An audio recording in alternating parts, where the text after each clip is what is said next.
Hi, I'm Lisa Leiter. In Chicago Business Today, local home ownership. The Chicago area home ownership rate plunged in the first quarter to an 8-year low.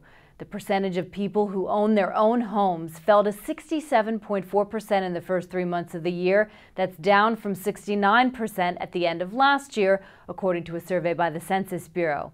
The rate peaked at 71.2% in 2006, and nationwide, the trend is similar. The rate fell in the first quarter to 67.1% compared to a peak of 69% or higher. It's too early to tell if the drop signals a deeper slump, but high unemployment, lower incomes, and foreclosure activity are continuing to take their toll on the Chicago area housing market. For developers, the drop in the homeownership rate could intensify concerns that the housing recovery will be slow and demand won't even come close to the levels of the past decade. And part of the reason has to do with a fewer number of new households being created as college graduates return home to mom and dad, and others try to save money by finding roommates and staying with family or friends. The thing that has to be of greatest concern to the industry that constructs housing stock is the number of new households, and that depends, of course, on the population growth rate, and it depends upon the propensity of people to split.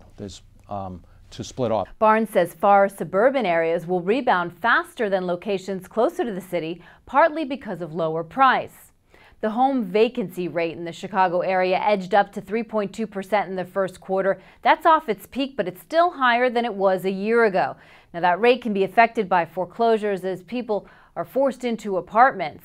And the decline in the home ownership rate underscores another problem in the market, according to affordable housing advocate Kevin Jackson. When the city of Chicago has a 50% renter household that's cost burden and a ownership household that's cost burden, that's a pretty difficult environment that we're asking people to live in. So I think we really need to address this. We need to be mindful of what's being built. Just yesterday, a new report showed builders nationwide broke ground on the fewest number of new homes so far this year. Building permits, a sign of future construction, dropped to a 1-year low, and single-family housing starts suffered their biggest monthly drop since 1991.